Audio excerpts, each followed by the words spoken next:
everyone. So glad to come back to ICANX.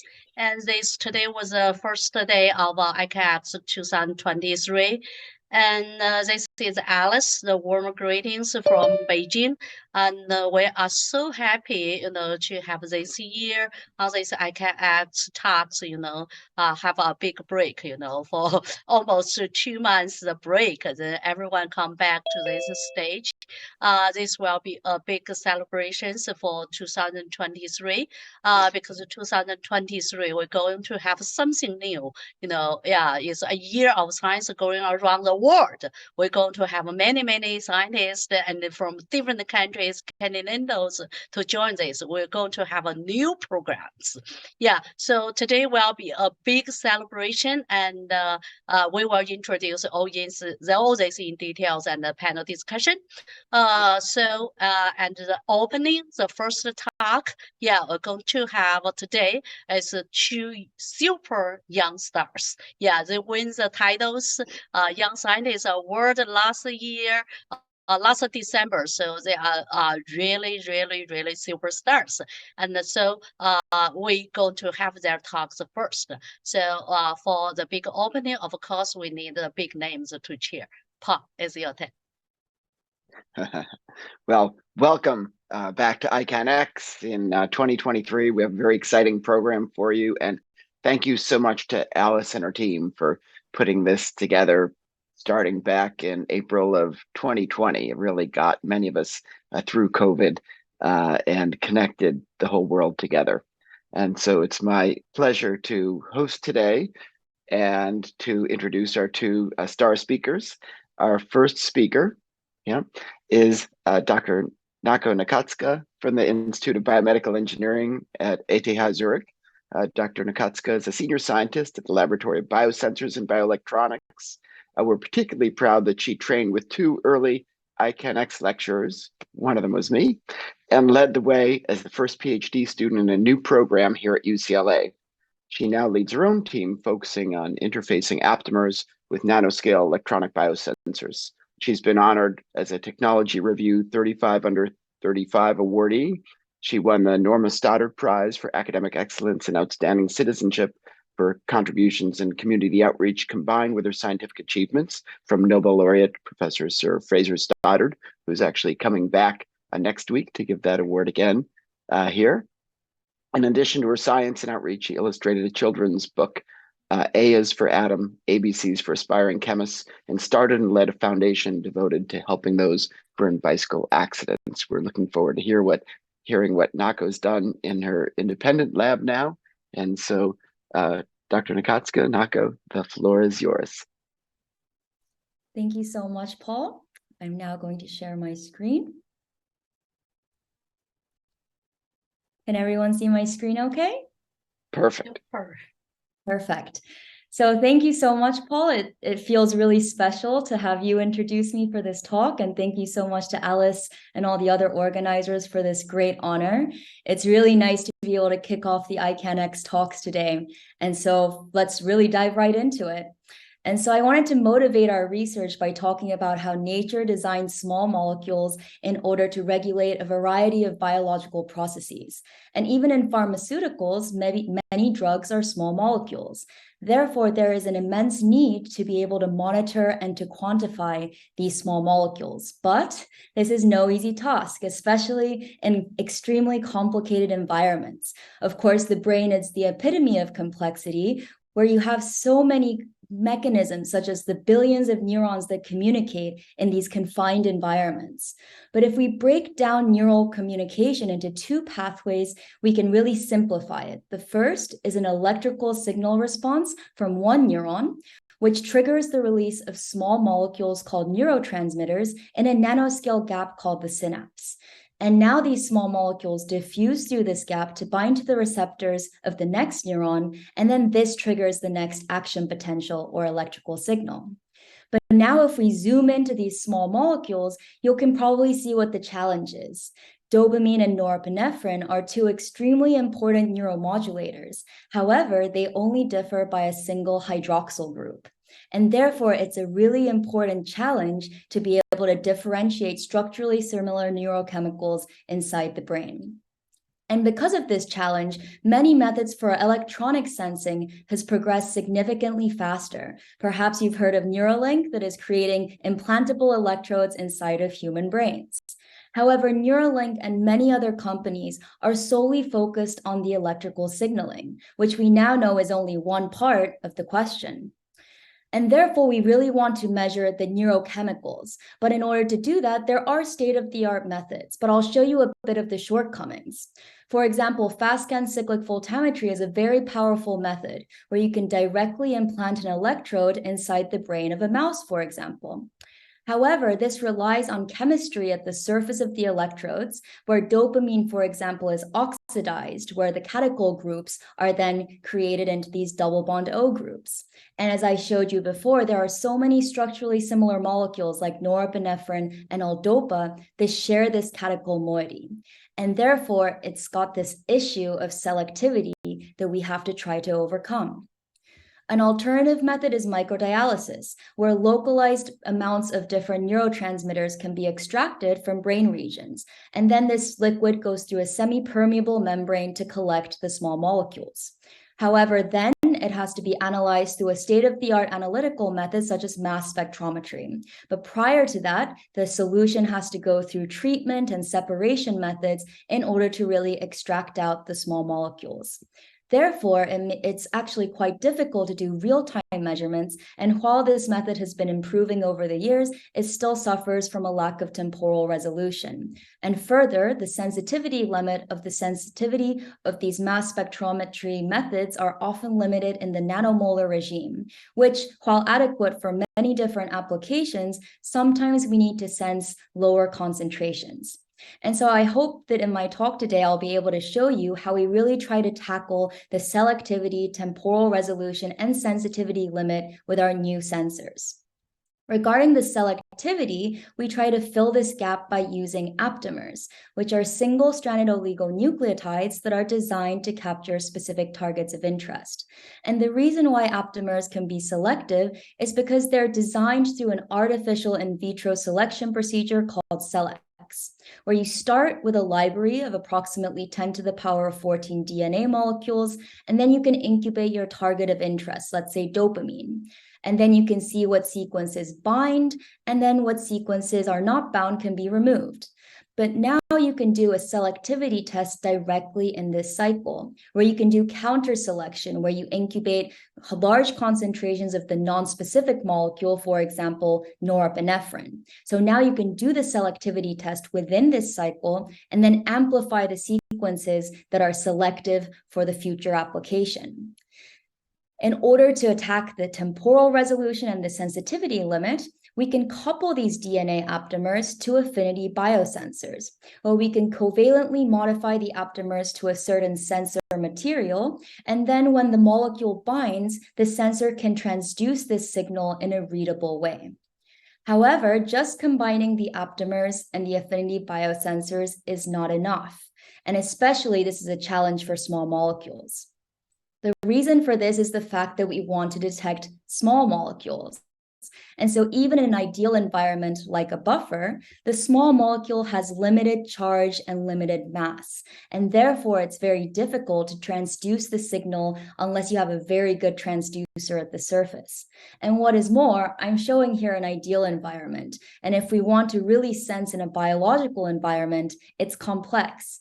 And now you have concentrations of proteins that are non-specific that exist on the order of millimolar concentrations that are orders of magnitude higher than the small molecule target that you want to detect in maybe the picomolar or nanomolar regime. So what I want to emphasize here is that even if the aptamers are selective, if the binding mechanism is this lock and key type mechanism, they can fail when they move to complex environments. But we have a solution to this that can tackle going to complex environments with aptamers. And in this case, we harness the structure switching of certain DNA sequences, where in the presence of the target of interest, the aptamer undergoes a structure switching. And now because the DNA has a highly negatively charged backbone, and also the counterions in solution would be associated with this negative charge, we have a rearrangement of charge that can happen at the surface. So now with these structure switching aptamers, we can start to modulate charge very close to the surface of the sensors.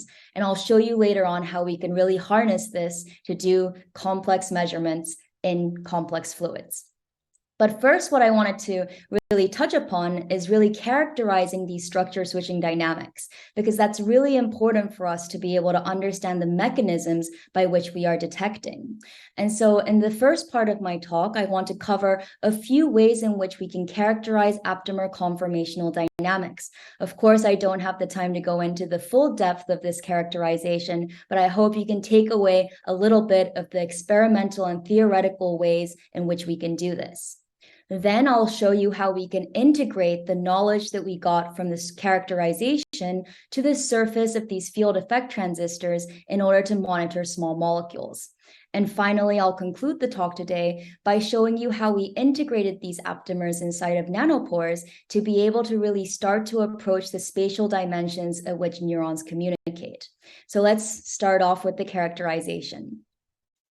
And so the first method I wanted to show you is circular dichroism spectroscopy, where you can shine circularly polarized light at DNA, and based on the base stack and the dipole moments of the DNA, you can see spectral shifts. And I'll show you the spectra for dopamine and serotonin. Where in the case of dopamine, we see a blue shift, where from the dotted line, which is the dopamine aptamer just in artificial cerebrospinal fluid, which is mimicking the ionic environment of the brain, we see this shift. And this shift is indicative of the formation of a parallel G quadruplex. On the other hand, if we take a look at the serotonin spectra, now from the dotted line, which is the aptamer alone, we see a red shift to higher wavelengths upon incubation of the target of interest. And now this shift is indicative of an anti-parallel G quadruplex formation.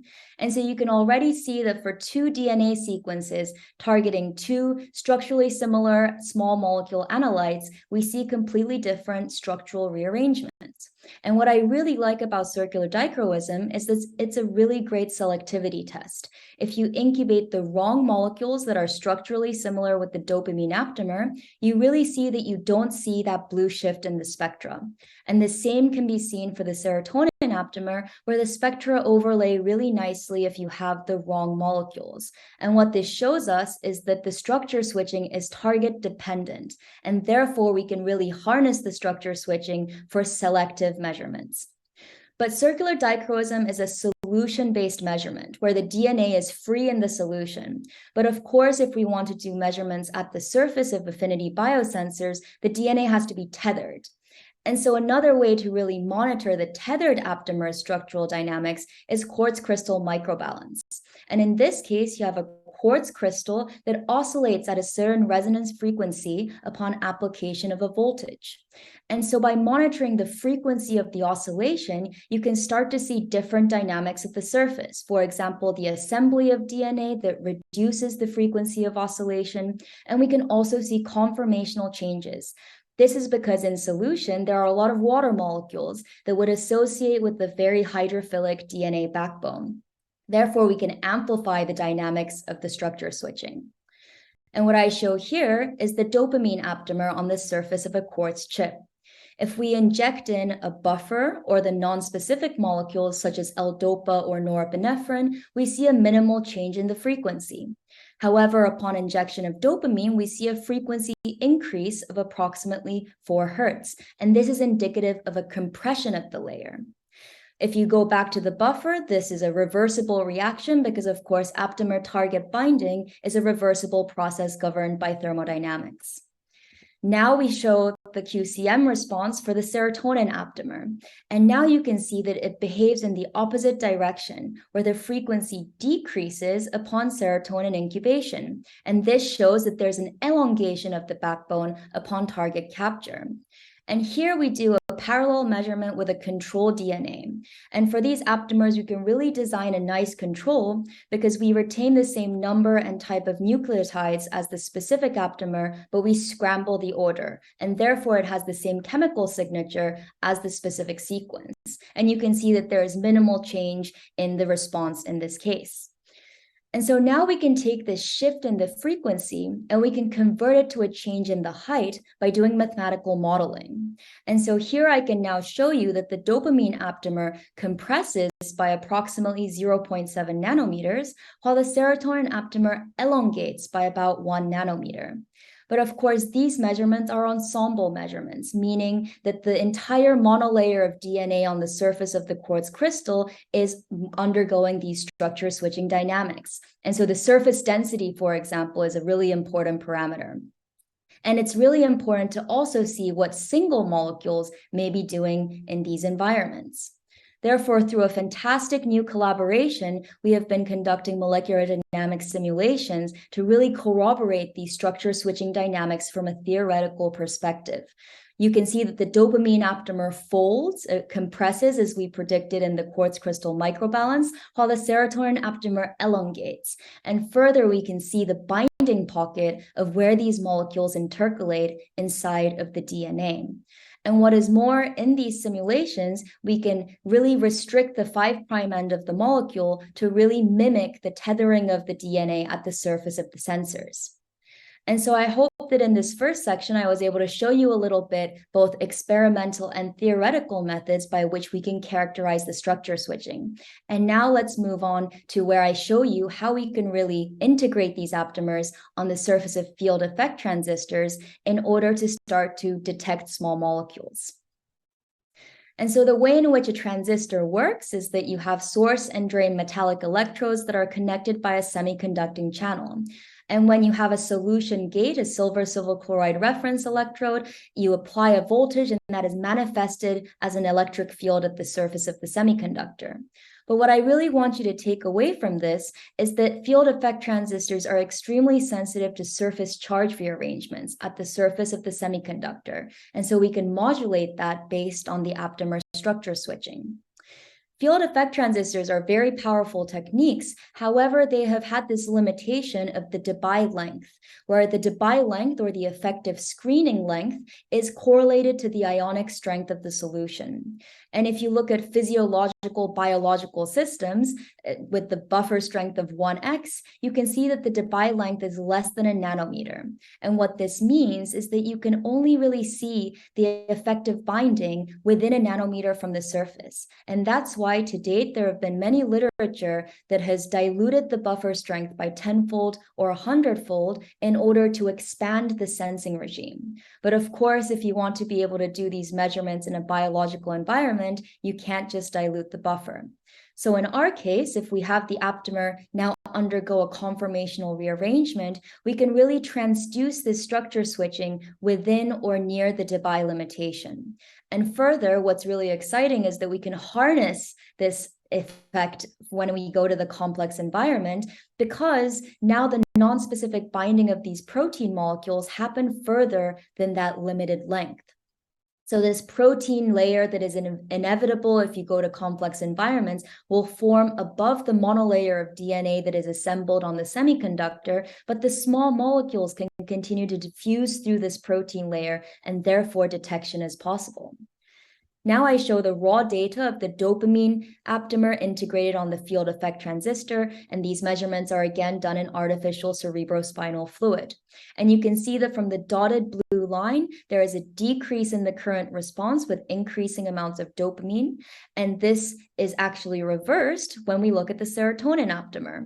The serotonin aptamer modified transistors have an increase from the baseline with increasing amounts of serotonin. And while initially this may seem counterintuitive because both dopamine and serotonin are small molecules, similar molar masses, and also have the same charge, but because we characterize the aptamers, we know why this is the case. For the dopamine aptamer, the backbone moves closer to the surface. And since we are working with N-type semiconductors, the charge carriers are electrons. And therefore, there's electrostatic repulsion at the surface upon folding of the DNA, and therefore reduction of charge carriers and a lower current response. Alternatively, for serotonin, it moves away from the surface. So now we minimize that electrostatic repulsion and therefore get an increase in the current response. We can also show this data as a calibrated response, and we demonstrate that we have sensitivity in the femtomolar to picomolar regime in artificial brain fluid. I also want to mention that we always design a scrambled sequence for every unique aptamer to ensure that we can do differential measurements, which is very important when moving to complex environments, as I will show you later. But one small story I wanted to put in here is that for the dopamine aptamer, we actually saw a unique characteristic when testing in brain fluid versus phosphate buffered saline, where you can see that the dark green line is in the brain fluid, whereas there is a significantly reduced response when there is this green line. The light green line represents the phosphate buffered saline. And the reason why this is happening is because in the artificial brain fluid, this has divalent cations such as magnesium and calcium. And the serotonin aptamer does not seem to care regardless of these divalent cations existing. And so now I can show you what we hypothesized is happening, where the dopamine aptamer can indeed bind dopamine without the presence of the divalent cations. However, upon interacting with magnesium or calcium, it adopts a new conformation based upon the intercalation of these ions into the structure. And then when it binds the dopamine, there is a larger conformational rearrangement that is then really transduced as a larger signal. So the takeaway from this is that it's really important to interrogate the conformational dynamics as well as the sensor response in the future environment in which you would like to apply the system. These sensors are, of course, also selective in that we can differentiate the structurally similar molecules. Dopamine, norepinephrine, this was a critical bottleneck for neuroscience, and so we were very excited to be able to show this clear differentiation. And now we were really ready to be able to put these in real systems. And I remember that back in 2016, when I was still a PhD student at UCLA, we had this vision of being able to incorporate these transistors onto the surface of a neural probe by miniaturizing the sensors, having active sensors with the specific aptamers and inactive controls with the control scrambled sequences. And what's super exciting is that in 2021, Quanyin Zhao, who I think has been on ICANX as a challenger, actually realized this in the lab of Professor Ann Andrews, where he really miniaturized these sensors and created these microscale probes that were then implanted inside the brains of awake mice. And they were able to conduct serotonin sensing, which was extremely exciting to really go from the sensor fabrication and design to really applying it in an in vivo system. But I want to mention here that this is purely a schematic, and these microprobes are still on the order of 100 micrometers, and the synapse is still at the nanoscale. And therefore, in the next section, I'll show you how we're trying to approach this dimensionality of where neurons communicate. And so to summarize the transistors, I really wanted to show how the structure switching dynamics that we characterize are able to really overcome a critical bottleneck in electronic biosensing, which is the Debye limitation. And finally, I'll finish up my talk today by telling you how we can start to approach the dimensions at which neurons communicate. And this is at the synapse, which is on the order of 20 to about 50 nanometers. And therefore, if we want to measure close to these areas, we need a sensor that approaches this dimension. We work with these glass capillaries called nanopipettes with opening sizes of approximately 10 nanometers. And the way in which these sensors work is that we have two silver-silver chloride electrodes, one inside the pipette and one in the bulk solution. And what we physically measure is the current that goes through the nanopore upon application of a voltage. We covalently modify the inside surface of these nanopores with the aptamers, and we get a unique characteristic. It's non-ohmic, meaning that upon application of a linear voltage, we get a nonlinear current response. And this nonlinearity is due to the conical shape of the pipette, as well as the nanoscale opening size and the surface charge density inside of the nanopore. Therefore, if we keep all the dimensions of the nanopipette the same, but we alter the surface charge density inside of the pore due to the conformational rearrangements, now we see a change in the current response due to the way in which the ions flux through the nanopore. However, how do we know what size pore to use? Because we really want to confine the aptamers to maximize the signal of this change. And we can go back to the quartz crystal microbalance that I showed you before, because this shows us what kind of monolayer heights we assemble on the surface. And so for the aptamer, if we assemble it on the surface of a quartz chip, we see a change of frequency of approximately 30 hertz. And you can see that the rinsing with the buffer does not change this response in this case, because the aptamers are covalently modified and robust on the surface. So now we do some mathematical modeling to get a layer thickness change. And now you can see that there is a change of approximately 5.5 nanometers of the aptamer monolayer. Therefore, we use nanopipettes with opening sizes of approximately 10 nanometers to really confine the DNA inside of these nanopores. And this confinement is not only good for the sensitivity, but it's really advantageous to pre-clog the pore to minimize the entry of non-specific interference such as proteins. Another really nice aspect of these nanopipettes is that we can do quality control, where we can monitor the step-by-step surface chemistry using this nonlinear behavior. So if we start with a bare quartz nanopipette, we get this almost linear response. Upon depositing aminosilanes on the surface through vapor phase deposition, we get this concave up aminosilane line. And then this is inverted when we put the negatively charged DNA on the surface. And so each of these steps have a unique current versus voltage curve. And maybe that's difficult to see, but we can quantify that by using the rectification coefficient. This is just the natural log of the current at a specific positive voltage, let's say 0.5 volts, over the equal magnitude negative potential, so negative 0.5 volts. And now you can see that the bare quartz is slightly negatively charged, the aminosilanes are positively charged, and the serotonin aptamer in this case is highly negatively charged. Using this method, we have developed two sensors so far for both dopamine and serotonin, not just because these are two extremely important neurotransmitters, but because we really understand the mechanisms of how the aptamers interact. You can see that we have, again, femtomolar and picomolar sensitivity, and we see this divergent response again, where the dopamine sensor decreases in current with increasing amounts, and the serotonin increases from baseline. And this was super exciting to see this retention of this behavior from the transistor measurements. And this means that the structure switching behavior of the aptamers is actually a mechanism that can be harnessed inside of nanopores as well. The dopamine nanopipettes are also selective, and we can differentiate the structurally similar molecules, including norepinephrine. And so now it was time to really start to use these sensors in various different applications. And in the limited time remaining, I will show you 3 different applications of where we have used these sensors so far. The first is neurochemical quantification in clinical samples. And this is in collaboration with the Salk Institute in California, as well as a company, IXL Biotechnologies. The second is doing real-time recordings in ex vivo brain slices, where we can really start to implant these sensors into tissues. And this is in collaboration with the University of Zürich. Finally, I started this talk by saying the importance of monitoring both the electrical and chemical activity. So I'll show you how we're incorporating both of these aspects into one system. And this is a collaboration with the Université Grenoble-Alpes and INSERM in France.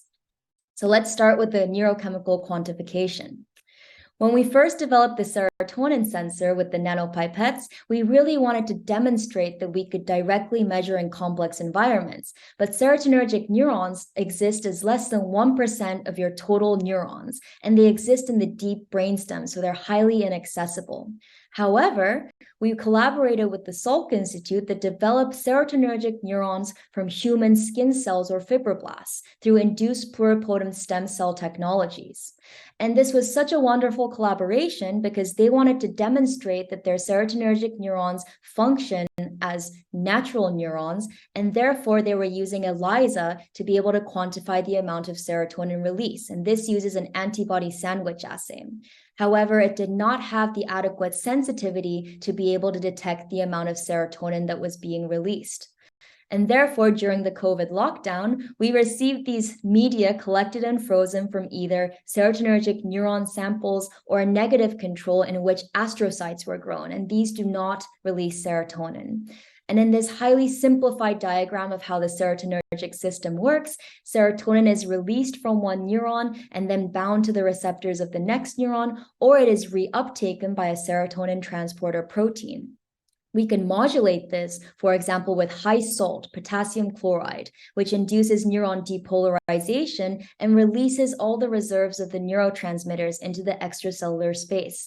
And we were able to directly quantify in these media that the non-serotonergic cells or the astrocytes did not release serotonin, while the serotonergic neurons had 1 nanomolar serotonin release that was increased by 3-fold upon depolarization.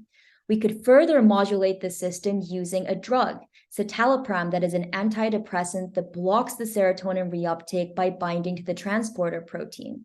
And now we were able to quantify a 2-fold increase in the serotonin that was released. And we also showed a biological finding that 2 versus 24-hour treatment with the drug did not affect this response.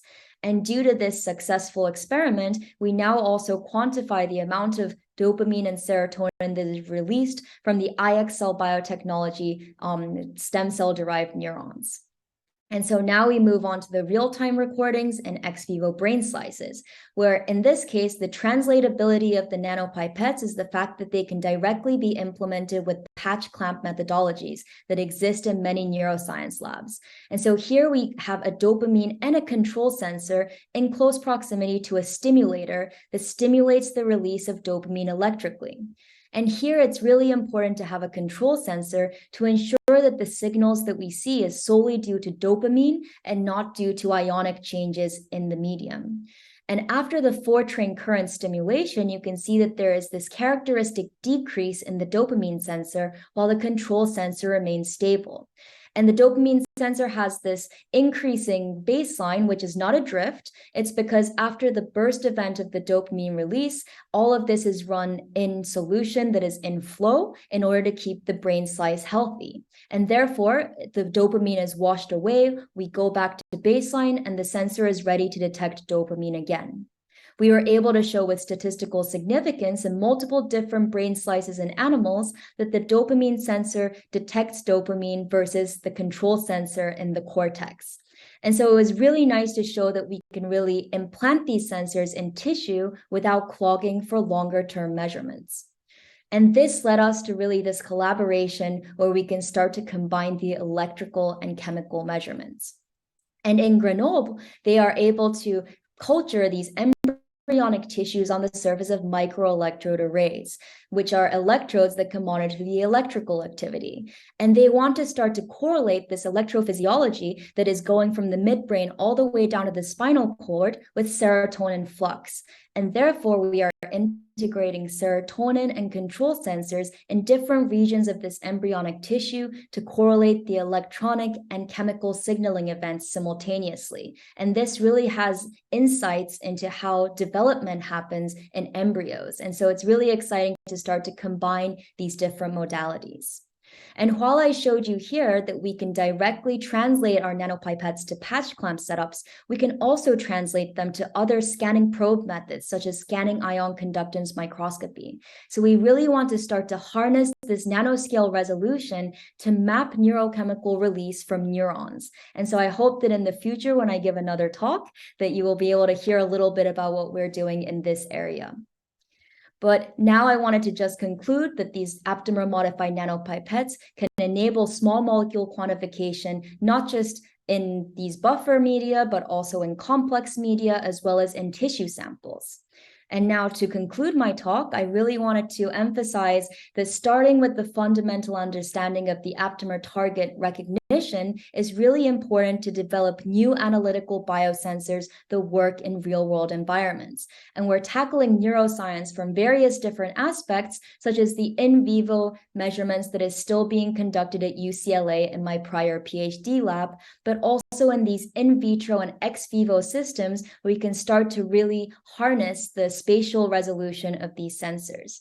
But ultimately, we are also interested in translating this knowledge to human health. So I'm really excited that we are also participating in a Parkinson's clinical study where we are trying to correlate blood and brain dopamine levels. And this is a challenge because blood dopamine exists at picomolar, femtomolar regimes, whereas brain dopamine is in the nanomolar and micromolar range.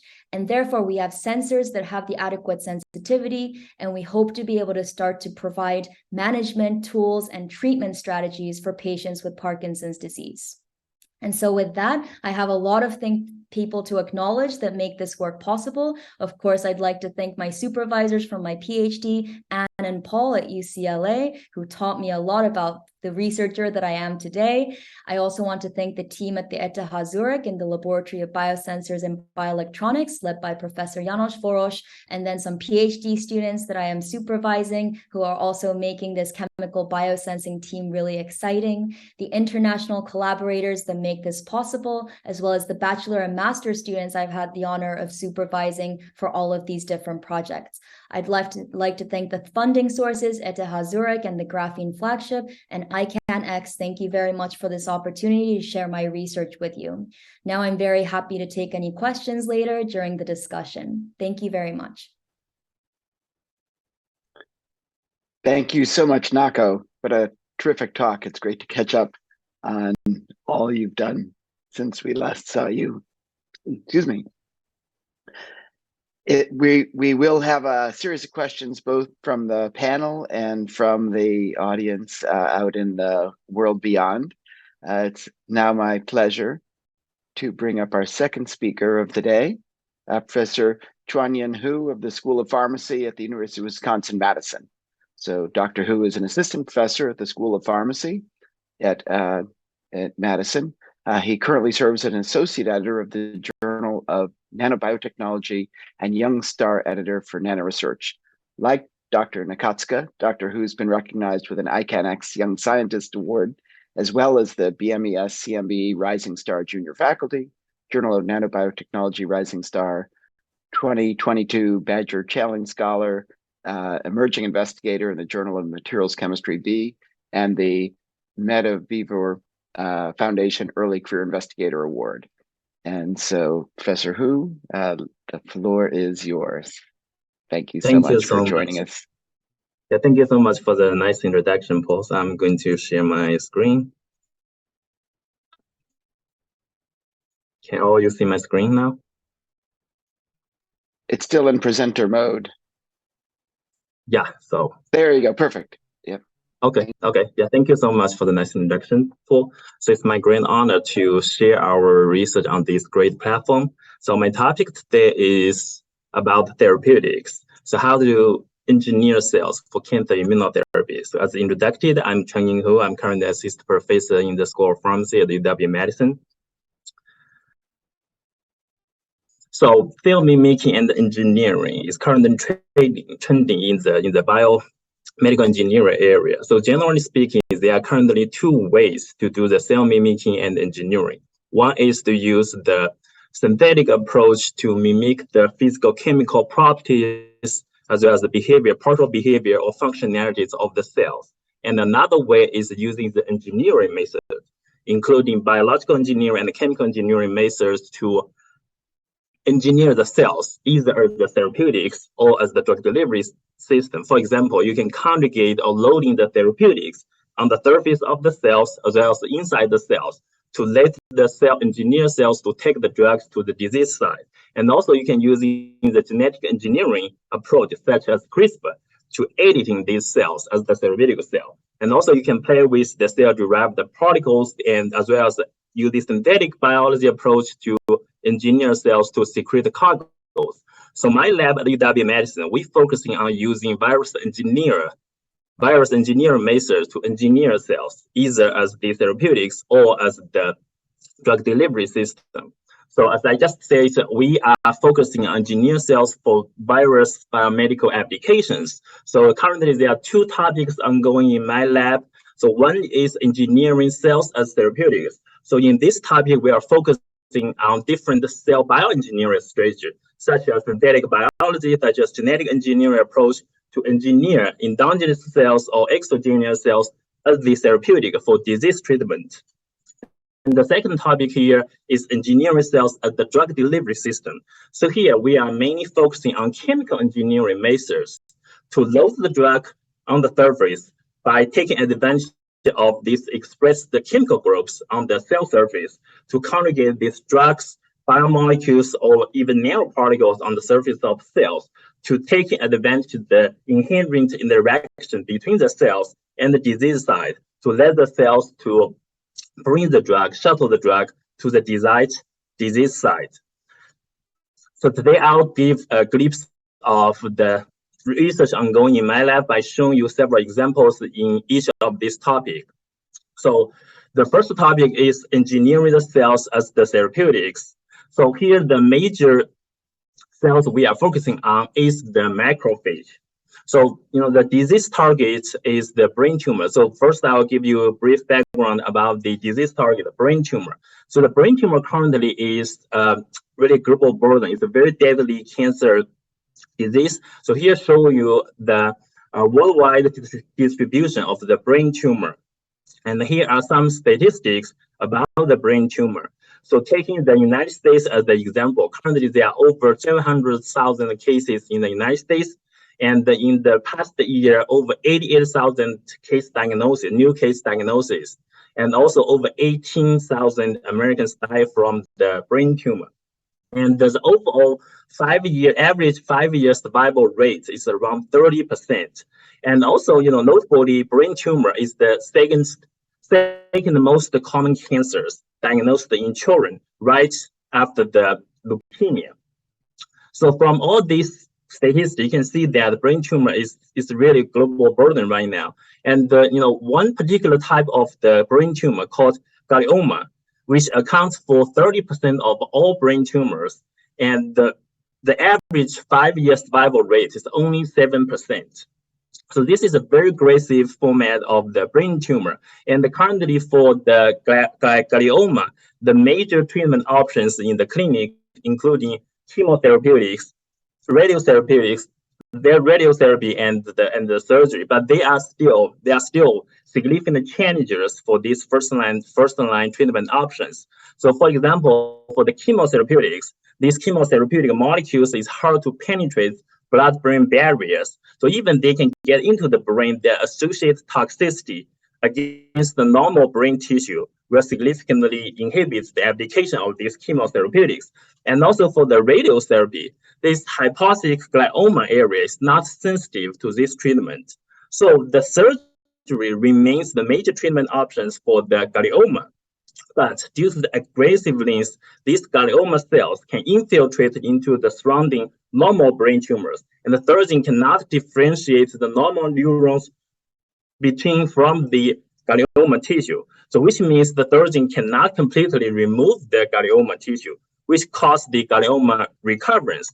So if you compare the patient's survival between the patient who received the total resection of this glioma tissue with the partial resection of the glioma tissue, you can see there is a significantly difference in terms of the survival time. Patient who received the total resection of glioma, they have much longer survival time compared to the patient who received the partial glioma resection. So my lab here at UW-Madison is tackling the glioma recurrence. How do we, using our engineered cell approach, to prevent the glioma recurrence? So one typical cell we are interested in is the macrophage. So the reason why we're interested in macrophage is that if you take a look at the post-surgical glioma tissue, you will find that in the post-surgical tumor area, there is the substantial infiltration of this macrophage there. So here, this macrophage is to support the glioma recurrence, to support the tumor growth. And then we think, how do we take advantage of this infiltrating macrophage and to turn this, enemy into anti-tumor macrophage. So get inspiration from the, current mainstream T-cell, CAR T-cell treatments. We are thinking about how about doing an in situ CAR macrophage. And if you compare this CAR macrophage with the CAR T, there are actually several advantages. One, since the macrophage is major immunosuppressive cells in the tumor microenvironment, so the infiltration and the immunosuppressive microenvironment will not affect the activity of CAR macrophage. And also, since the mechanism of the CAR macrophage for killing cancer cell is through the phagocytosis, so it is expected that the subsequent storm of the CAR macrophage compared to CAR T cell is much less. So given these all advantages, we think it would be a feasible way to take advantage of this infiltrated macrophage and doing CAR in situ CAR macrophage for the glioma, post-surgical glioma treatment. So, traditionally for the CAR T cell manufacturers, the general procedure is to connect the blood from the patient. This procedure will be done in the clinic, and then these T cells, this blood will be sent into a lab or CAR T cell manufacture facilities for genetic engineering and in vitro expansion. And then this part will be done on the bench. And also after this cell engineering, they will be sent back to the clinic and infused back to the cancer patient. So you can expect that this whole process is very time consuming, and also it's always associated with high cost. So to simplify this whole process, so we are thinking about how about doing one-step generation of the CAR macrophage. So the whole idea of this project is very straightforward. So after the glioma resection, so we will fill this post-surgical cavity with a hydrogel. And in this hydrogel, we'll load these genetic engineering nanoparticles in this hydrogel. And these genetic nanoparticles will target this infiltrated macrophage and aided this macrophage into CAR macrophage. And this CAR macrophage will recognize these residue glioma cells and to engulf these residue glioma cells, as well as they can act as the antigen presenting cell to present these glioma antigens to the T cells to boost the adaptive immune response. So through the integration of this CAR macrophage and T cell based immune response, we can hopefully eradicate these residue glioma cells to prevent the glioma recurrence. So the target of this CAR macrophage engineering we select is called CD133. So the reason we select the CD133 is that it's a major marker for the cancer stem cell. And the cancer stem cell, especially after surgery, is the main responder for the tumor initiation and the development. And also using the bioinformatics analysis, we compared the CD133 expression in the glioma patient and compare it with normal patient. We found that the CD133 in glioma patient is much higher than normal patient. And also more significantly, the patient who has much higher CD133 expression will have the less survival time than patient who has lower CD133 expression. So then we conclude, one CD133 expression is negatively correlates with the glioma patient survival.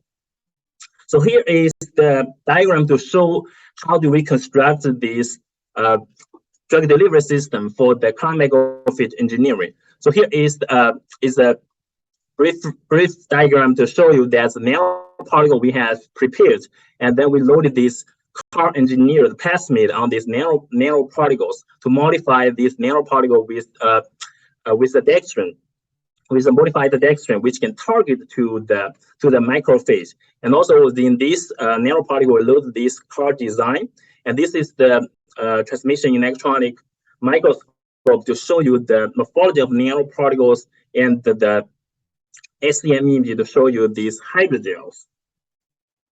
And first, we used to demonstrate this CAR macrophage engineering efficacy, as well as the phagocytosis efficacy. First, we're using the CD133 express beads to do this culture experiment. So here's show you that with the nanoparticle, with the plasmid engineering, so this calm microphage can engulf more CD133 expressed beads compared to this bare nanoparticle or free plasmid. And also, when you co-culture this calm microphage with CD133 glioma cells, you can see that this engineered macrophage can actively taking up these glioma cells, but they will not engulf these normal cells, such as astrocytes and the neurons, which ensure their in vivo biosafety profile. And next, for the in vivo study, anti-cancer study, first we test the intratumoral injection of this hydrogel to see if we can get the anti-tumor, anti-glioma efficacy. Here we're using the luciferase expressed glioma cells to allow us to monitor the glioma growth in real time. So we use the multiple modalities to characterize the glioma growth, such as MRI and the survival time. So collectively here show you that with this calm microphage engineering approach, we can substantially decrease or inhibit the glioma growth and prolong the survival time of this glioma-bearing mouse. And also for the post-surgical glioma treatment, so here show you the procedure of how we initiate this experimental setting. So basically, after the glioma resection, we filled this post-surgical cavity with the hydrogel loading the CAR nanoparticles, and then we will monitor the recurrence of glioma after the surgery. So here we also have a very promising results as evidenced by this luciferase decreasing after the CAR microphage treatment. And also here to boost the CAR microphage efficacy, we add an antibody called anti-CD47 to block the don't eat me signals on the macrophage to further boost the phagocytosis efficacy of CAR microphage. And also here we achieved a very promising result by substantially prolonging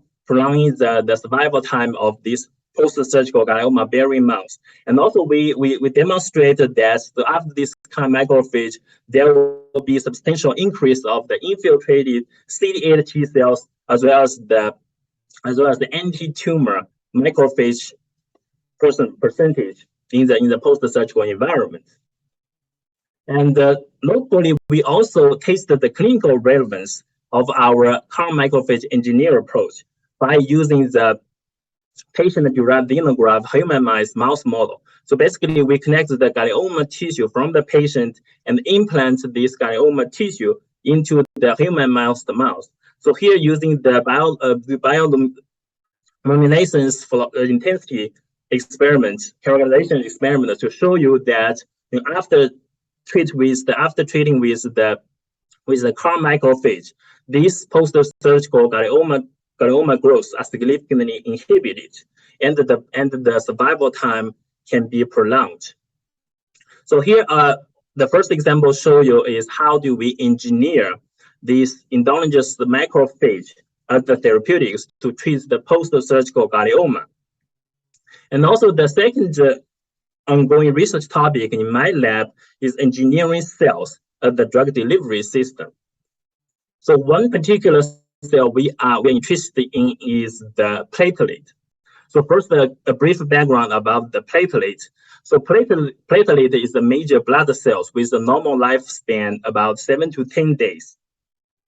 And the platelet play a very dynamic role in the physiology. For example, the major role of the platelet is to stop bleeding, to maintain the homeostasis of the blood vessels, and also platelet play a active role in the immune response. For example, they can cooperate with the immune cells to clear the pathogens. And also recently, researchers have found that platelet can actually support the tumor development and the metastasis.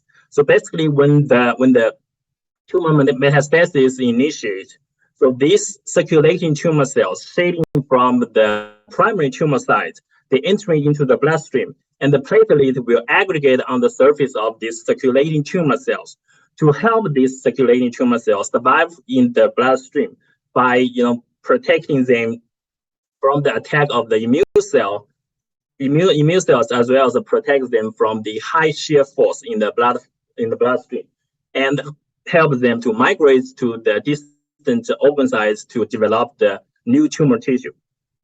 So given these close interactions between platelet and the tumor, so my group is particularly interested in engineered platelets as the anti-cancer therapeutics or anti-cancer drug delivery system.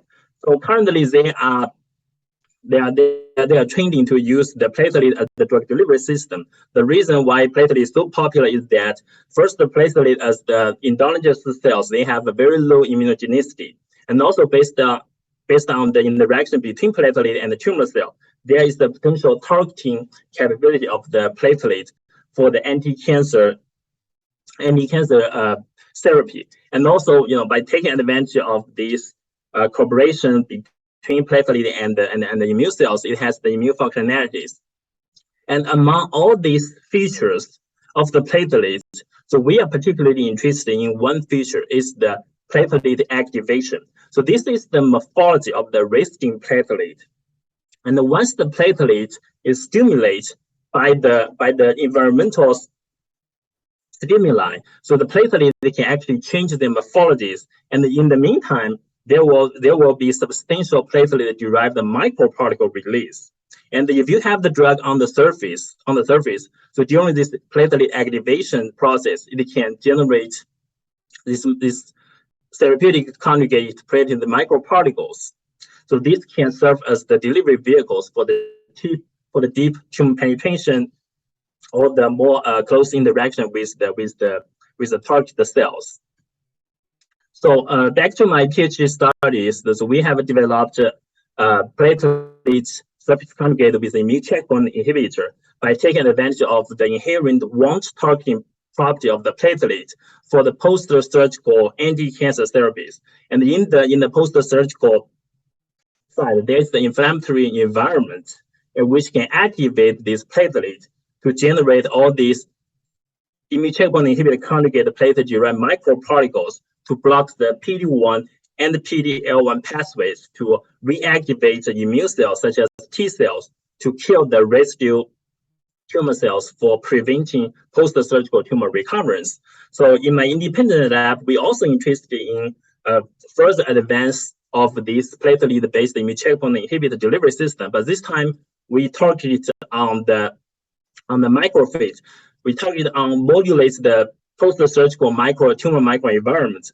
Here, the major idea is to using these compatible nanoparticles and loading this drug called pexidartinib. And this pexidartinib drug can block the CS1R receptor on the macrophage to deplete this macrophage. As I said before, in the post-surgical tumor site, this macrophage here is to support the tumor growth. So here, apart from engineering this macrophage as the CAR macrophage, our strategy here is to deplete this macrophage to further facilitate the platelet-based immune checkpoint inhibitor delivery efficacy. So here, first, the first data I show you that so after the post-surgical tumor treatment, we filled the post-surgical cavity with the hydrogel and the loading the nanoparticle. Macrophage depleting nanoparticle in the hydrogel. So here show you that after this implantation, the macrophage density in the post-surgical tumor site is much lower compared to other control groups, and this is also associated with the more infiltration of the immune active cells, such as CD8 positive cells. So here show you the confocal microscope image to show you that the macrophage density is decreased and the CD8 effector T cell density is increased. And also this is quite a busy slide, but basically we verified the combination treatment efficacy on different models. In the colon cancer CD26 models, as well as in melanoma B16F10 models, we both verified the combination treatment efficacy between the the macrophage depleting nanoparticles and the platelet surface conjugated with the immune checkpoint inhibitors. And we also verified the immune response after this combination treatment. So first, we verified the activation of the platelets in the post-surgical site, and also a lot of immune cells percentile has been increased, such as the macrophage has been decreased, and the CD3 and the CD8 immune cells has been increased. And also we focus on the effector immune cells, such as the granzyme B and the interferon gamma positive immune cells has been increased. And also next, we using a breast cancer metastasis model. So we show you that this combination strategy can also work on treating breast cancer as well as the breast cancer metastasis. And besides this, synergistic effect with the macrophage depletion, we also want to extend this platelets immune checkpoint delivery to the current mainstream anti-cancer treatments such as CAR-T. So here is also for treating the post-surgical tumor recurrence. After the surgery we treated the post-surgical cancer with the hydrogel loading with the CAR-T and the platelet with the surface conjugate anti-PD-L1 immune checkpoint inhibitor. And the central idea here is to using the platelets to deliver the immune checkpoint inhibitor to block the PD-1 and the PD-L1 immune pathway to further boost the CAR-T therapies. Because currently the major change for the CAR-T therapies, the immunosuppressive microenvironment that can induce the quick exhaustion of the CAR-T. And the one major contributor is the PD-1, PD-L1 immune pathway. So by using the platelets anti-PD-L1 to block this immune pathway is inhibition immune pathways, we are expecting to further boost the CAR-T efficacy in prevent the post-surgical cancer recurrence. So this is the hydrogel loaded with the CAR-T cells as well as the platelets surface conjugated immune checkpoint inhibitors. And we also, this is the morphology of the hydrogel and after loading with both cells. And this is the live data assay to show you that this CAR-T cells is happy after loading into it's live and is happy after loading into the hydrogel. And there's no non-specific activation after loading into the hydrogel of the CAR-T cells. And when you do the co-culture of this CAR-T cell and the anti-PD-L1 combination with the human melanoma cells, you will see there's a significant killing effect of the tumor cells, and there's the significant proliferation of the CAR-T cells, which means there's activation and functionality of the CAR-T cells, as well as there's the substantial generation of the cytokines of the CAR-T cells. And next, we tested in a post-surgical human melanoma tumor model. So here, basically show you that after the application of the CAR-T cells and the platelet immune checkpoint inhibitor, we can effectively inhibit the post-surgical melanoma recurrence compared to all these monotherapies or the combination therapy without the hydrogel support. And the reason for this robust anti-cancer recurrence therapy is that after this hydrogel implantation, this hydrogel and as well as this platelet with the immune checkpoint inhibitor, they can support the in vivo CAR-T cell proliferation. They can actually create a supportive environment for the CAR-T cell functionalities, as demonstrated by the increased bioluminescence of the CAR-T cells, which means the CAR-T cell proliferation is supported. And also we did a double tumor model to show you that this local treatment efficacy can actually induce a systemic immune response that inhibits the distant tumor growth. So that the previous I also show you that how we engineer these endogenous cells as these drug delivery system or the therapeutics. So besides these endogenous cells, our group is also interested in engineering exogenous cells as the delivery system. Here we focus on the tumor apoptosis. So tumor apoptosis is associated by the gastamine families triggered by the active caspase 11 or active caspase 1 to drill a hole on the cell membrane to disrupt the membrane integrity and cause the apoptotic morphology of the tumor cells. But tumor cells always have the self-defense system. So one notable pathway is called ESCRT3 mediated membrane repair. So basically the mechanism underlying is once the tumor cells undergo tumor apoptosis, there will be substantial calcium influx. And this signaling pathway will recruit the ESCRT3 on the membrane to participate in the membrane repair to mitigate the tumor apoptosis. So in our group, to decrease this membrane repair efficacy and facilitate the tumor apoptosis effect, so here we developed a combination strategies. So on the one side, we're using a bacteria, VMP, attenuated VMP as the delivery system to shuttle this gastamine family protein, gastamine D, to the intracellular compartment of the cancer cells to initiate the apoptosis. And in the meanwhile, we were using an ESCRT inhibitor loaded nanoparticles to control release these ESCRT inhibitors to prevent the membrane repair initiated by the ESCRT3 machinery. So this is the TM image to show you that this VMP bacteria surface conjugated with gastamine D protein on the surface.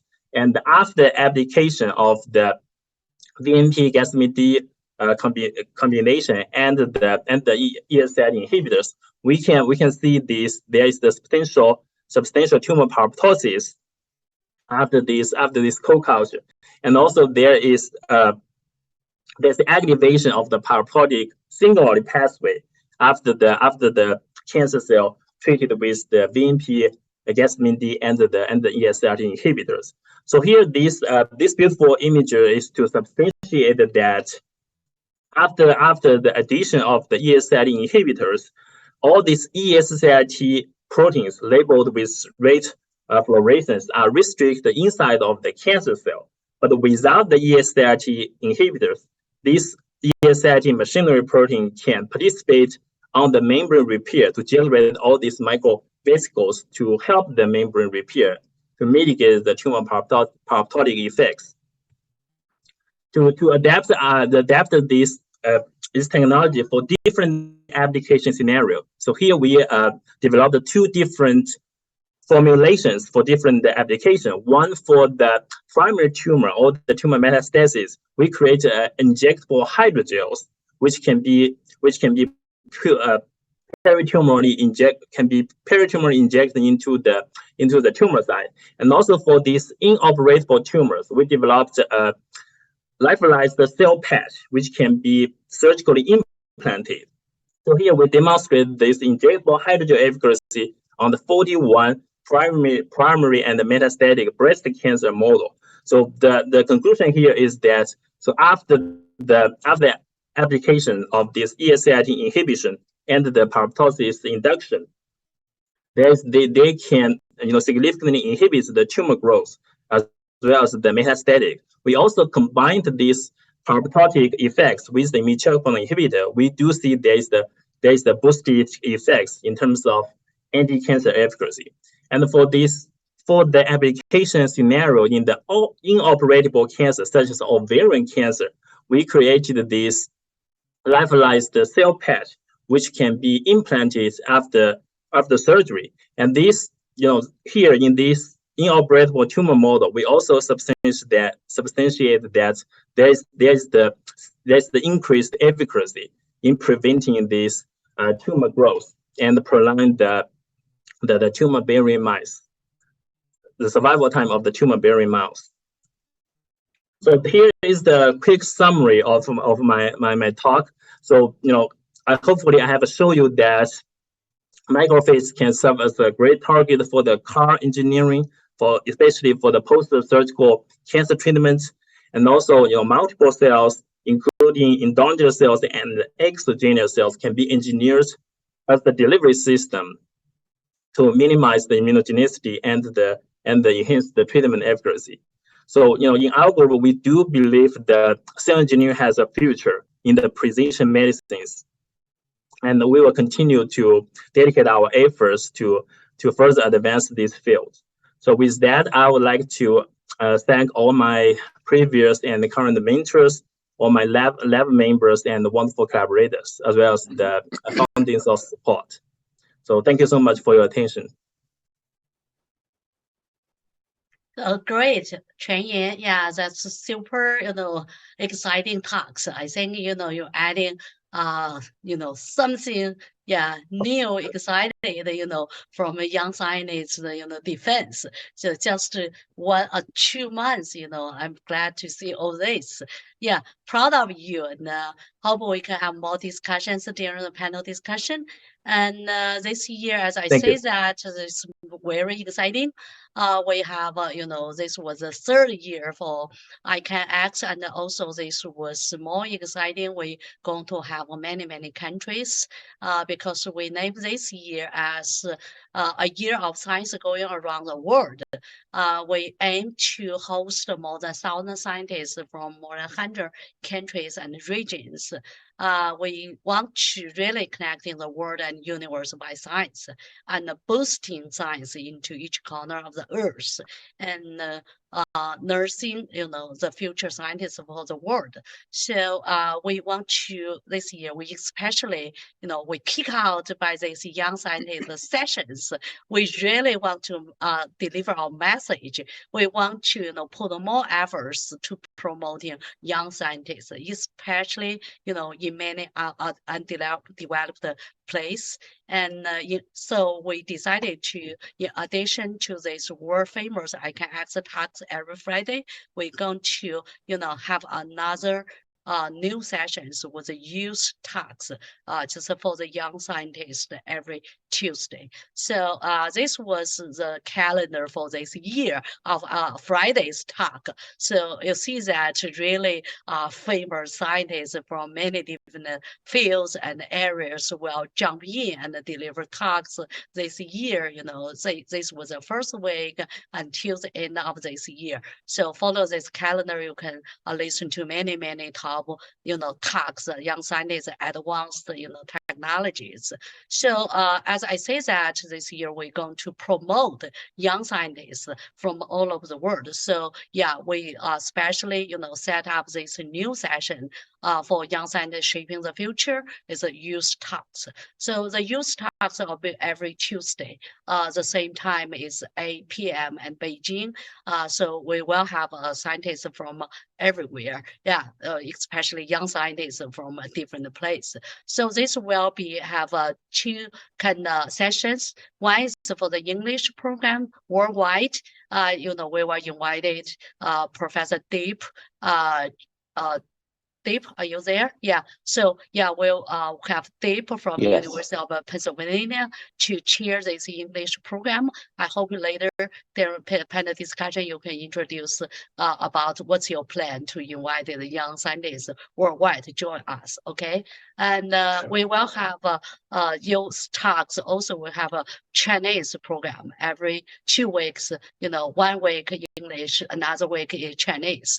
So because we have many Chinese, listeners here, audience here, we also have many Chinese scientists around the world. So we're going to have Professor Xian Huang from Tianjin University to chair this Chinese program. Yeah, Xian will tell us more about, the Chinese program preparing for these talks and their panel discussion.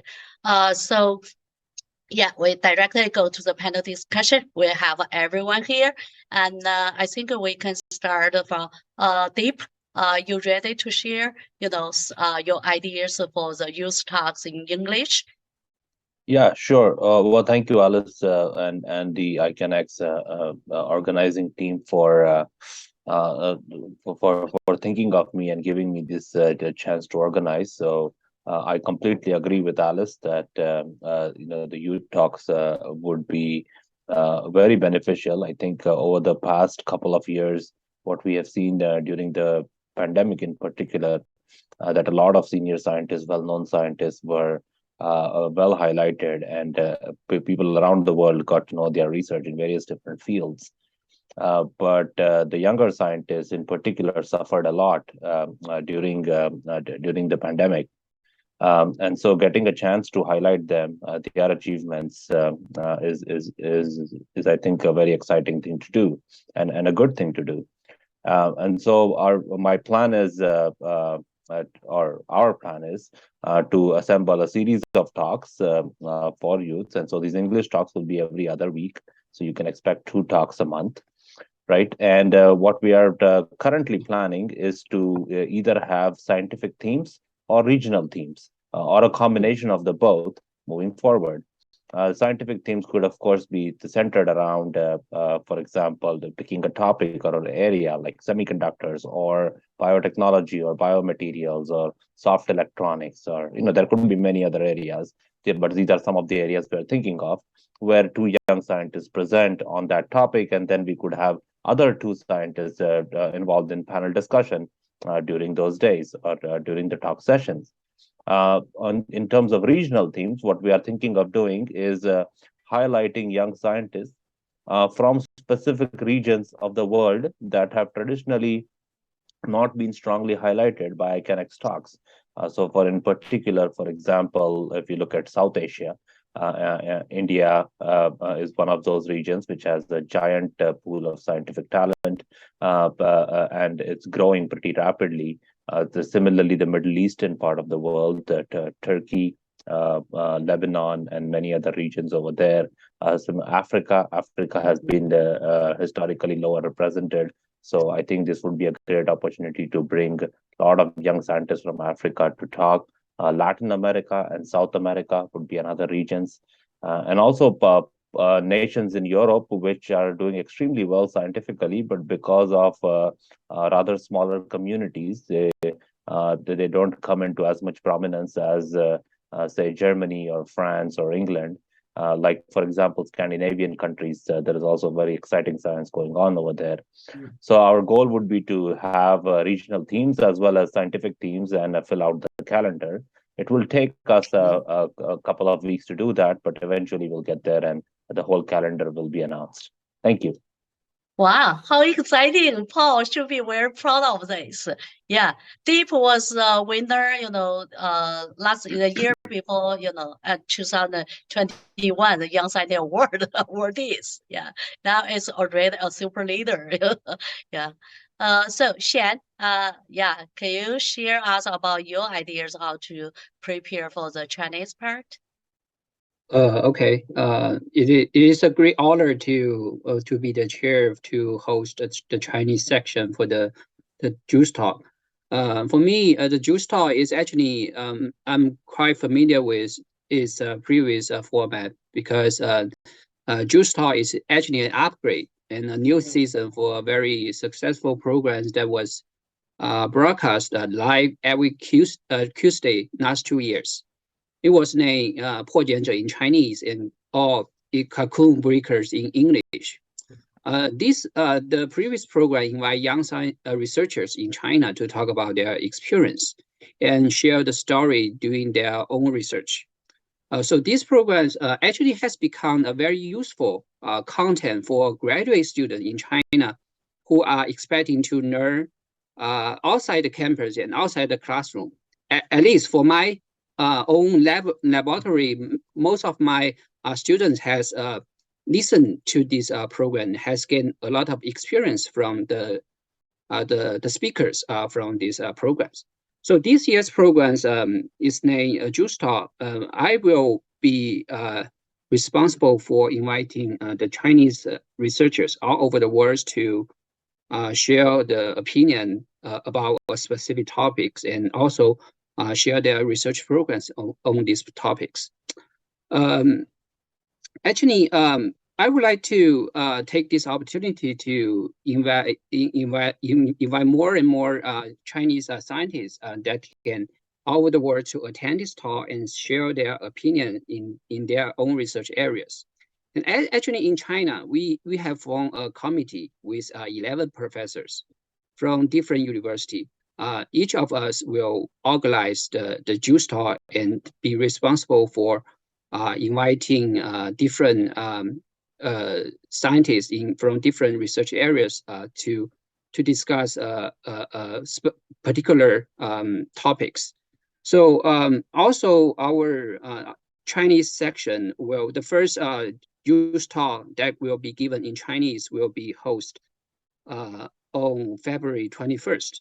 We have invited 3 excellent researchers in the areas of flexible electronics and bioelectronics to talk about their research progress and future trends in flexible electronics. I'm really looking forward to their talks. Thanks, everyone. Wow, exciting. Yeah. So yeah, we're going to have, all these super young stars on the stage. Yeah. So Paul, you have any comments or, some suggestions for this?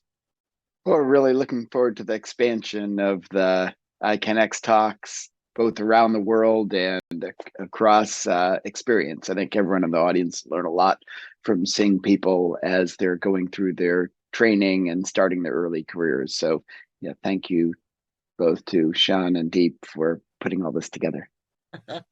Yeah, exciting. Actually, today we already have 2 good examples, right? Nako and the Quanyin. Yeah, so super young stars with a girl up here, and yeah, about that possible we can ask us questions about Quanyin or Nako, and because they have a super talks and super exciting stuff. Yeah. So maybe first, yeah, I'm going to ask a question for Nako. Okay, Nako. Yeah. So Nako, you have a super, biosensors. Yeah. Yeah. Except, in the last few slides, you think that you will, get to the microscopes, can see all these things, what's happen. So I have a question: is if we're going to, get on this stage, as that we do need to treat the samples, yeah, is some kind of certain, different or critic, environment or not? So if I understand correctly, Alice, do you mean do we need to pre-treat the samples in order to interface with them? So yeah, also the testing environment. Yeah, did you need, especially? Yeah. And so the goal is to really maintain the most native environment possible. I mean, of course, with in vitro systems, it is not the same as in vivo, but we do want to create an environment that mimics the in vivo environment as much as possible. And we have to really have a regulated environment for neurons, for example. We have to control the carbon dioxide levels, the pH, the temperature. And so it would really be in a confined environment that is regulated very well. But the nice thing is that if we interface it with scanning ion conductance microscopy, we can really do all of these measurements in solution, and we can even map the surface density in terms of the charge differences without actually touching the cell itself. And so it's very non-invasive in that you don't actually have to perturb the system as much. And what we want to do is to get really close to these cells and start to see where neurotransmitters are being released, for example, and going to the synapse is a whole nother challenge in itself. So that will be a future endeavor that we know we have a lot of challenges to address before we do that. Wow, that will be very exciting. Many, the students or the young scientists will be encouraged by this technology. Thank you. Okay, yeah. So any other questions and comments?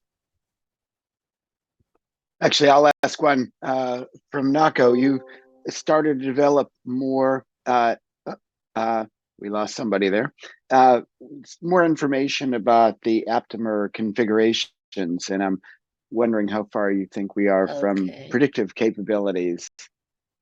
And so that's a really great question, and that's a direction that I'm super interested in. I think currently we don't have enough of a library to know For example, how can we predict with the catechol groups versus the primary immune, what kind of starting library should we generate? And of course, Milan Stojanovic group is more of the expert in the Aptamer development side.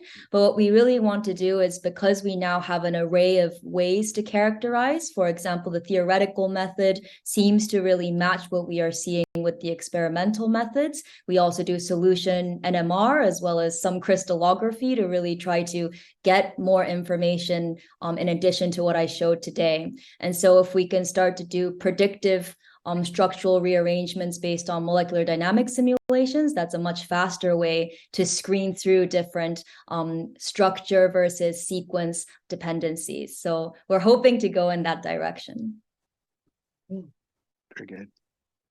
I actually also had a question for Quanyin about the encapsulation of the cells in the hydrogel. Can you say something about their survivability in that environment, and any, what the sort of timescales are, and how anyway, that sort of delivery method, will that is that something we can imagine getting out into the clinic? Yeah, so I think for the hydrogel, there are several parameters we can play with for the cell encapsulations. For example, in our studies, we encapsulate the CAR T cells in the hydrogel, and the major effects of the hydrogel on CAR T, we particularly focus on the non-specific CAR T interaction, CAR T activation. So in that case, we are trying to using the as biocompatible as possible hydrogels to make sure they will not have negative impacts on the CAR T cells. And also another thing is that how to precisely control the CAR T release or encapsulated cell release in vivo. Don't want them to release too fast or too slow. That's another parameter to consider, before we moving into the clinics. And also for the hydrogel implantation, another thing is the immunogenicity. After the in vivo implantation, we don't want the fibrosis, going crazily around the hydrogel, which can cause the immuno attack of the patient's own immune system. So that's the several parameters we consider, for the hydrogel for the encapsulation of the T cells or other cells before we move into the clinic. Thank you. Thank you. Wow, Quanyin, I think you already reserved a date for the youth talks.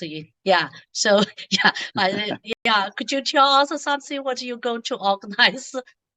Yeah, sure. So I was really excited about this youth talk, and I think it's a great addition to the I Can Talk series to provide a platform for the young scientists who has been, really challenged by the COVID to show their passion for the science and show their, achievements, accomplishments during the early stage. So, I would like to assemble one series of the youth talk on the topic of the drug delivery and the immunotherapies. So I haven't started, invited the speakers or the panels, but I was really looking forward to that, and also, look forward to contributing my efforts to boost the future development of the whole series of I Can Talks. Oh, we're so happy to hear this. Thank Okay, you. yeah. And Nako, I think now you are really a good demos as a female scientist. Yeah. Smart, beauty, and make everything perfect in this. And I know you learn a lot of 7 languages or more than that. No, not at all. Even write some books. Yeah, I think if you can, learn Chinese, you can, give a talk in our Chinese sessions. Like Xian say that the Chinese program is really want to show, the experience, how you grow up, to encourage many female young students. Yeah. Well, maybe I have to improve my German first after being in Switzerland for some time now, but I'll put Chinese on my list after I manage that. Okay, yeah. From Japanese to Chinese, this should be easier. Yeah. Okay, cool. Yeah. deep understand any other comments or suggestion? No, not really. I just had one quick technical question for Nako, if that's okay.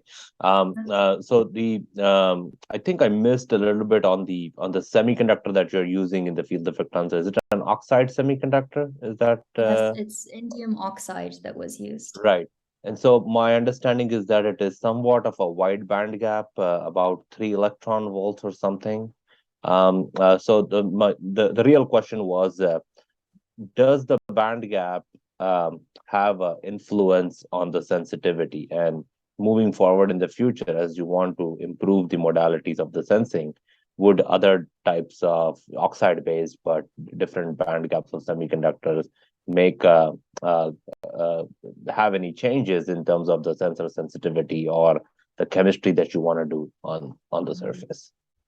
Yes, so absolutely. And it wasn't that we just picked indium oxide for fun the first time. We collaborated with Professor Yang's group at UCLA, and they are really leaders in the semiconductor technologies. And they had screened through multiple different oxide layers, and we really picked the one with the optimized band gap for the sensitivity. And also, we also had to optimize the thickness of the film, where many different starting from 1 nanometer all the way, I believe, up to 8 nanometers was tested.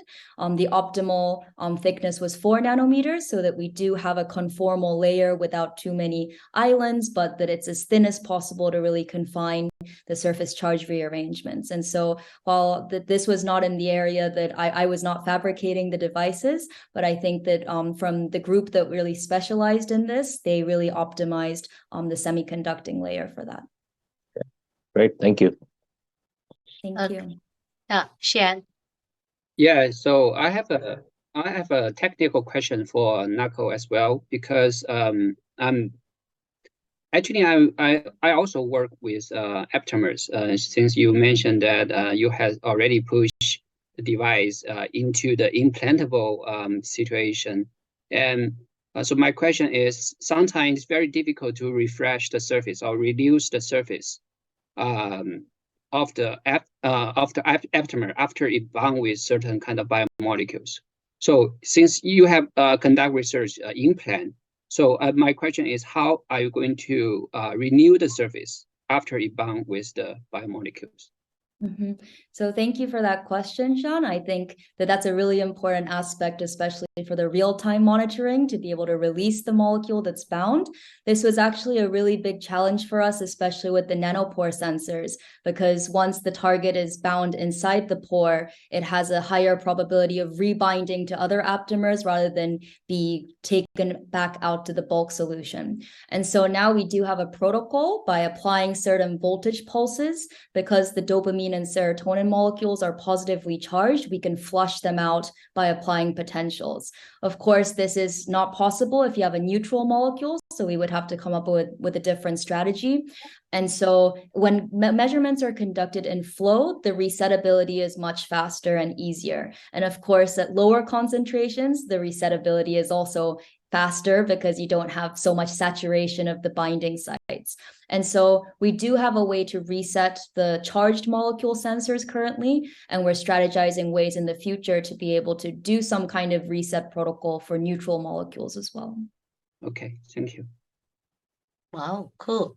Yeah, so because Paul has some internet program problem. Yeah, so it's not very stable. So I'm instead of Paul to ask one more questions. Yeah, so because all this, yeah. Oh, Paul, you okay? So you come back.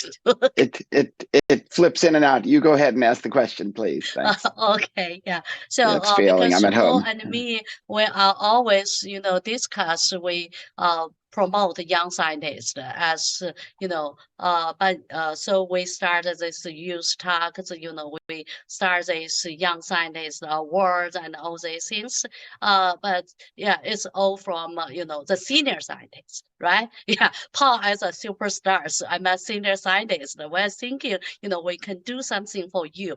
But to all of you, superstars, and it's growing up now. So, in your mind, what kind of things we need to do more?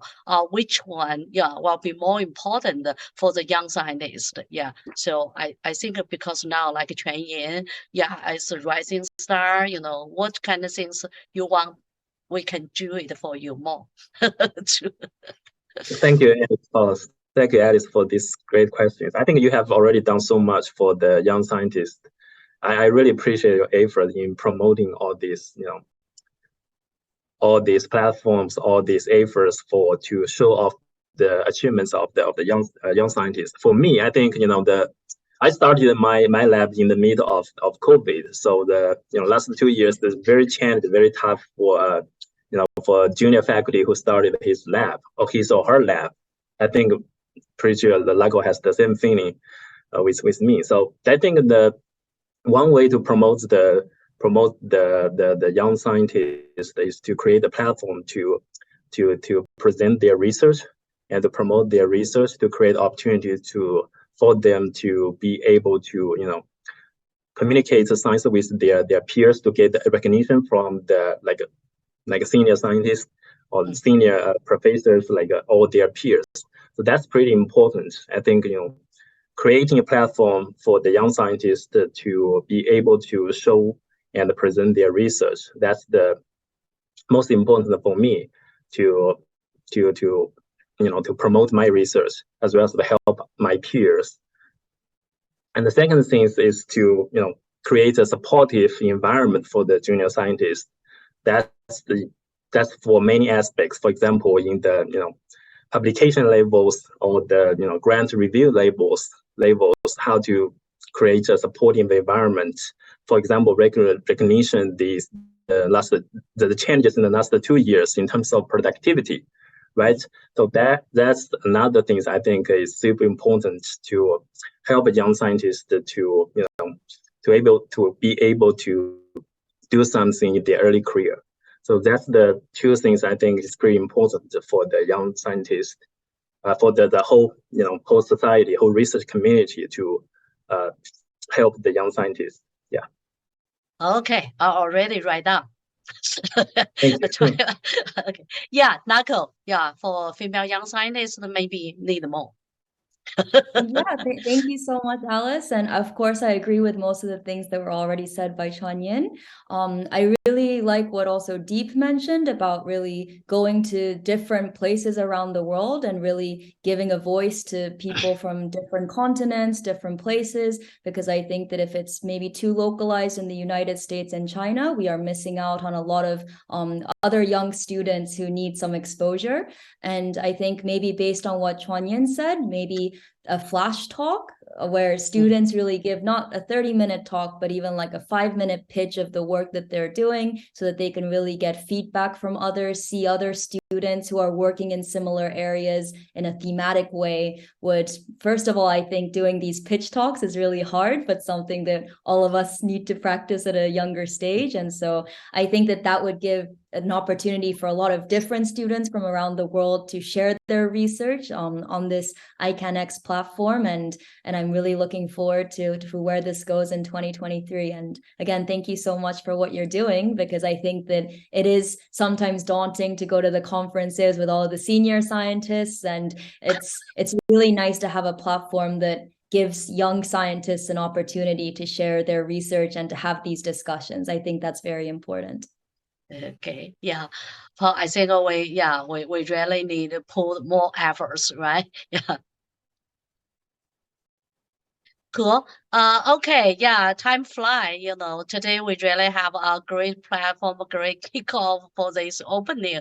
I think, welcome also, especially, all these young scientists, 2 super young stars give talk, and then the 2 great cheers, for this year, for this new program, Youth Talks. Yeah. We're really looking forward to that.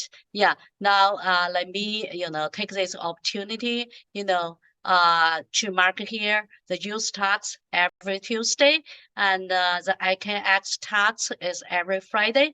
So everyone, please pay attention, to follow up. And yeah, so this is for Nako. Yeah, we're really proud of you. Yeah, you wonderful talk and everything. I can ask. We hope you can contribute more. So this certification for you. Yeah. So this was for Quanyin. Yeah. So Quanyin. Yeah. So you already take, yeah, the task, to have a one use talks, yeah, 1 week for you. We're looking forward to have you again. And so this was the first talk in 2023. So, and this February, we're going to have another 3 weeks. So it's, yeah, we have another 3, big names to get on this stage. Yeah, Tony Michaels and Niklas Kotov and another one from Switzerland, EPFL, as Bosanti. And so the talks will focus on the moleculars and nanotechnologies. Some was for the energy publication, some was for the bio applications. And please follow up. We're going to have Tony next week. We will have another great team here. Professor Fulai will be chair of this talks. We're going to have more about the biomaterials for the tissue engineer and disease models. I think Quanyin will definitely focus on this talks. And so this will be come up next Friday, the talks at the same time. Yeah, we're going to have that. So that's the first, youth talks will be February 14th. So Deep already have the plan, invited the speakers already. And so this will be a very big, opening for Deep and your team. I think now, yeah, you have a team now. So yeah, we're going to see you and your team for this, youth talks opening. And the special day is Valentine's Day, yeah. All these young scientists will be exciting for this. This was the whole group family of ICANX talks, in last 3 years. I think this year we're going to large numbers to 1,000. So yeah, really a big, plan for this year, really going to, have science going around the world together with all of you. So stay with ICANX. Yeah, we're going to see you next week. And everyone, yeah, this great talks we finished today. Yeah, so see you next week. Okay, yeah. Thank so you all. very great.